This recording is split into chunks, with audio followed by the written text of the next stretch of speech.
بہرحال مشرکین کی چال ناکام ہو گئی۔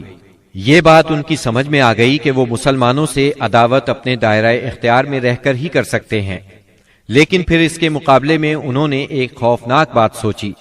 دراصل انہیں اچھی طرح احساس ہو گیا تھا کہ اس مسئلے سے نمٹنے کے لیے ان کے سامنے دو ہی راستے رہ گئے ہیں، یہ کہ رسول اللہ صلی اللہ علیہ وسلم کو طاقت کے ذریعے تبلیغ سے روک دیں یا پھر آپ کے وجود ہی کا صفایا کر دیں۔ تاہم دوسری صورت ان کے لیے بہت مشکل تھی، اس لیے کہ ابو طالب آپ کے محافظ تھے اور وہ مشرکین کے عزائم کے سامنے آہنی دیوار تھے۔ اس لیے یہی مفید سمجھا گیا کہ ابو طالب سے دو باتیں کی جائیں۔ اس تجویز کے بعد سرداران قریش ابو طالب کے پاس گئے اور بولے، اے ابو طالب، آپ ہمارے درمیان بہت عزت اور شرف والے ہیں۔ ہم نے آپ سے گزارش کی کہ اپنے بھتیجے کو روکیے، لیکن آپ نے نہیں روکا۔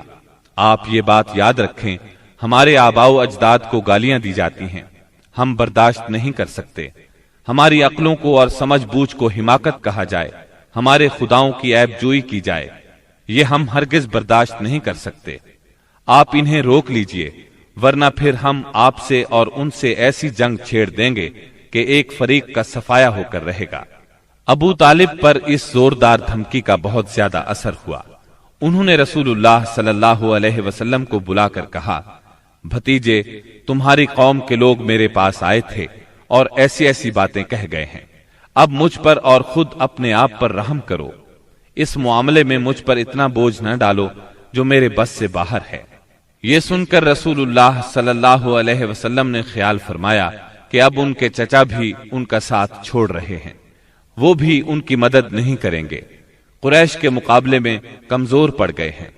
اس لیے آپ صلی اللہ علیہ وسلم نے فرمایا، چچا جان، اللہ کی قسم، اگر یہ لوگ میرے دائیں ہاتھ پر سورج اور بائیں ہاتھ پر چاند رکھ دیں کہ میں اس کام کو اس حد تک پہنچائے بغیر چھوڑ دوں کہ اللہ اسے غالب کر دے یا میں اسی راہ میں ہلاک ہو جاؤں، تب بھی میں نہیں چھوڑوں گا۔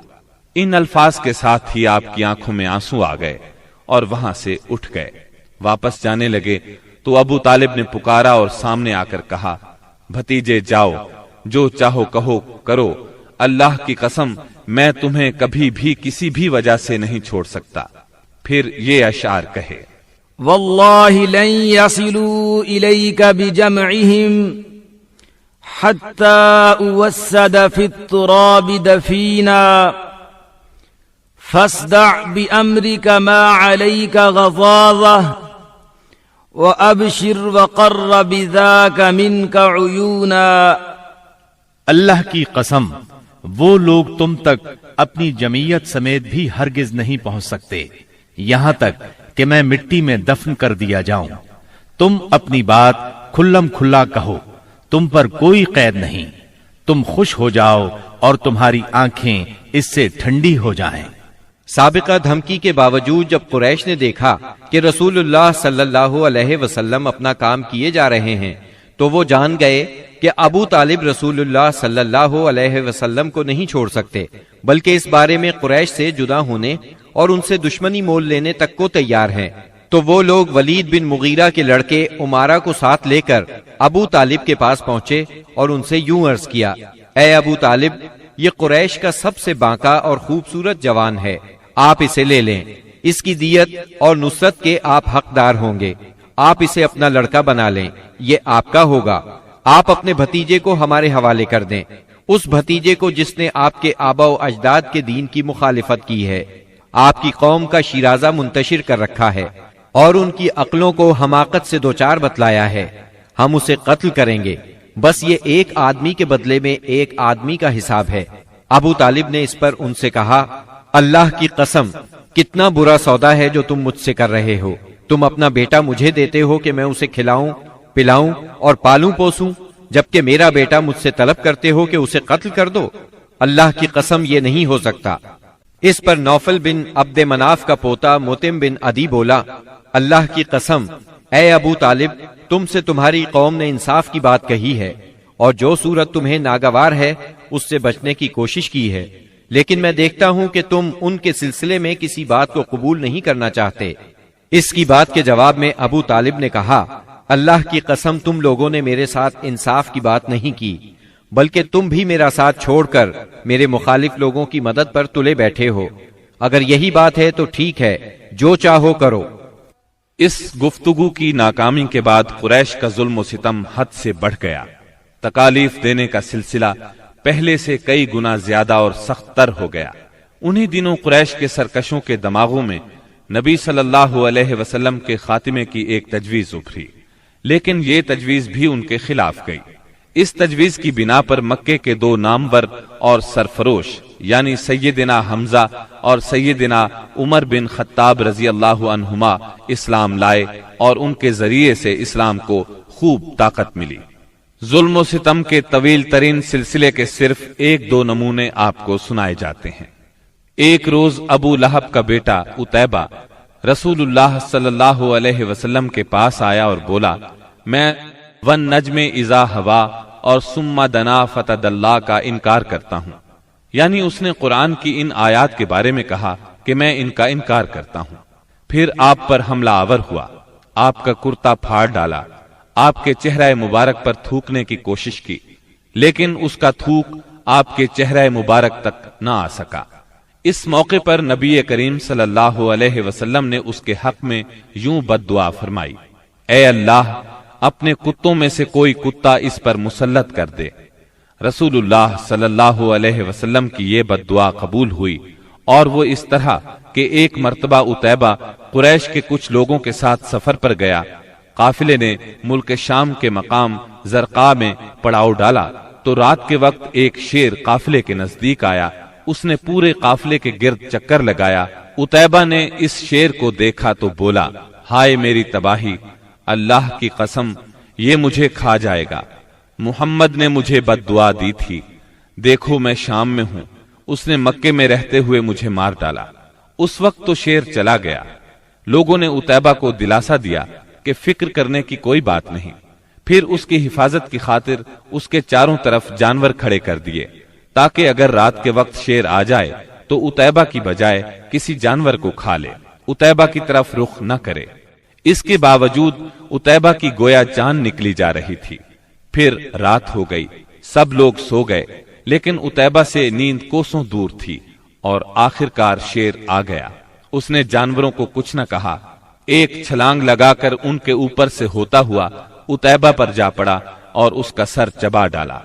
تکالیف پہنچانے والوں میں ایک شخص عقبہ بن ابی معیط تھا۔ اس نے ایک روز حالت سجدہ میں نبی صلی اللہ علیہ وسلم کی گردن اس زور سے دبائی کہ معلوم ہوتا تھا آپ کی آنکھیں باہر نکل آئیں گی۔ سیدنا امیر حمزہ رضی اللہ عنہ رشتے میں آپ کے چچا تھے، مگر عمر میں آپ سے 2-3 سال ہی بڑے تھے۔ آپ دونوں نے چونکہ سویبہ کا دودھ پیا تھا، اس لیے رضائی بھائی بھی تھے۔ سیدنا حمزہ رضی اللہ عنہ کو شکار کھیلنے اور سپاہ گری کا بہت شوق تھا۔ منہ اندھیرے تیر کمان لے کر شکار کے لیے نکل جاتے اور پورا دن اسی شوق میں گزار دیتے۔ شام کو واپس آتے تو پہلے حرم میں جاتے، طواف کرتے۔ قریش کے رئیس حرم میں اکثر اپنی الگ الگ مجلس جما کر بیٹھتے تھے۔ سیدنا حمزہ کی ان سب سے اچھی دوستی تھی، اس لیے سب لوگ ان کی بہت قدر کرتے تھے۔ ایک روز نبی اکرم صلی اللہ علیہ وسلم کوہ صفا پر بیٹھے تھے، اتنے میں ابو جہل آیا اور آپ کو دیکھتے ہی آگ بگولا ہو گیا۔ آپ کو گالیاں دینے لگا، آپ خاموش رہے۔ اس خاموشی سے اس کا پارا اور چڑھ گیا۔ اس نے ایک پتھر اٹھایا اور آپ کے سر پر دے مارا۔ آپ کا سر زخمی ہو گیا، خون بہنے لگا۔ شام کو سیدنا حمزہ رضی اللہ عنہ شکار سے لوٹے تو عبداللہ بن جدعان کی لونڈی نے بتایا کہ آج آپ کے بھتیجے محمد کو ابو جہل نے سخت تکلیف پہنچائی ہے، آپ زخمی ہو گئے ہیں۔ سیدنا حمزہ رضی اللہ عنہ نے یہ سنا تو غصے سے بھڑک اٹھے۔ آخر آپ ان کے قریبی عزیز تھے۔ سیدھے ابو جہل کے پاس گئے اور بولے، تو میرے بھتیجے کو گالی دیتا ہے، حالانکہ میں اسی کے دین پر ہوں۔ اس کے بعد کمان سے اس زور سے مار ماری کہ ابو جہل اس کمان سے زخمی ہو گیا۔ اب سیدنا حمزہ رضی اللہ عنہ آپ صلی اللہ علیہ وسلم کے پاس پہنچے اور بولے، بھتیجے تمہیں یہ سن کر خوشی ہوگی کہ میں نے ابو جہل سے تمہارا بدلہ لے لیا ہے۔ اس پر نبی اکرم صلی اللہ علیہ وسلم نے فرمایا، چچا میں ایسی باتوں سے خوش نہیں ہوا کرتا، اگر آپ میری خوشی چاہتے ہیں تو اس کا آسان اور سیدھا سادہ طریقہ یہ ہے کہ آپ مسلمان ہو جائیں۔ سیدنا امیر حمزہ رضی اللہ عنہ کے دل پر اس جملے کا اتنا اثر ہوا کہ انہوں نے اسی وقت کلمہ پڑھا اور اسلام قبول کر لیا۔ سیدنا حمزہ رضی اللہ عنہ کے ایمان لانے کے 3 دن بعد سیدنا عمر بن خطاب بھی اسلام لے آئے۔ وہ قریش مکہ کے بہت بڑے ستون اور مددگار تھے۔ قریش کی طرف سے بیرونی ممالک سے سفارتی تعلقات رکھنا انہی کی ذمہ داری تھی۔ اسلام قبول کرنے سے پہلے آپ مسلمانوں کے سخت خلاف تھے، بہت سخت گیر تھے، طبیعت میں غصہ بہت تھا۔ ایک رات رسول اللہ صلی اللہ علیہ وسلم خانہ کعبہ کے پاس نماز پڑھ رہے تھے۔ سیدنا عمر رضی اللہ عنہ نے چھپ کر چند آیات سن لی۔ ان کے دل میں آیا کہ یہ حق ہے، لیکن پھر بھی اپنے خیالات پر جمے رہے، یہاں تک کہ ایک روز نبی صلی اللہ علیہ وسلم کا کام تمام کرنے کی نیت سے تلوار لے کر نکل کھڑے ہوئے۔ راستے میں ان کی ملاقات سیدنا نعیم بن عبداللہ سے ہوئی۔ یہ نئے نئے مسلمان ہوئے تھے، اس لیے ابھی ان کے اسلام لانے کی خبر سیدنا عمر رضی اللہ عنہ کو نہیں ہوئی تھی۔ ان کے ہاتھ میں ننگی تلوار اور چہرے پر شدید غصے کے آثار دیکھ کر انہوں نے پوچھا، خیر تو ہے عمر، دوپہر کے وقت ننگی تلوار لیے کدھر کا ارادہ ہے؟ سیدنا عمر رضی اللہ عنہ نے جواب دیا، محمد کو قتل کرنے کے لیے جا رہا ہوں۔ یہ سن کر نعیم بولے، محمد کو قتل کرنے سے پہلے اپنے گھر کی خبر لو۔ تمہاری بہن فاطمہ اور تمہارے بہنوئی سعید تمہارا دین چھوڑ کر اسلام قبول کر چکے ہیں۔ سیدنا عمر یہ سن کر آگ بگولا ہو گئے، سیدھے بہن کے گھر پہنچے۔ اس وقت گھر میں قرآن کے ایک معلم سیدنا خباب بن ارت رضی اللہ عنہ انہیں قرآن پڑھا رہے تھے۔ دروازے پر دستک کی آواز سن کر ان کی بہن فاطمہ بنت خطاب نے قرآن کے اوراق چھپا دیے۔ خباب بن ارت بھی ایک طرف چھپ گئے۔ اب بہنوئی نے دروازہ کھولا۔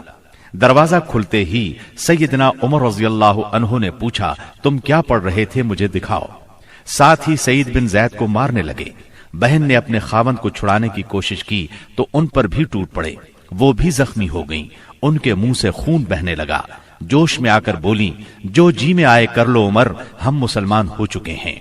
سیدنا عمر رضی اللہ عنہ نے بہن کو زخمی دیکھا تو شرمندہ ہوئے اور نرم آواز میں بولے، مجھے سناؤ تم کیا پڑھ رہے تھے، میں جاننا چاہتا ہوں تمہارا دین کیا ہے۔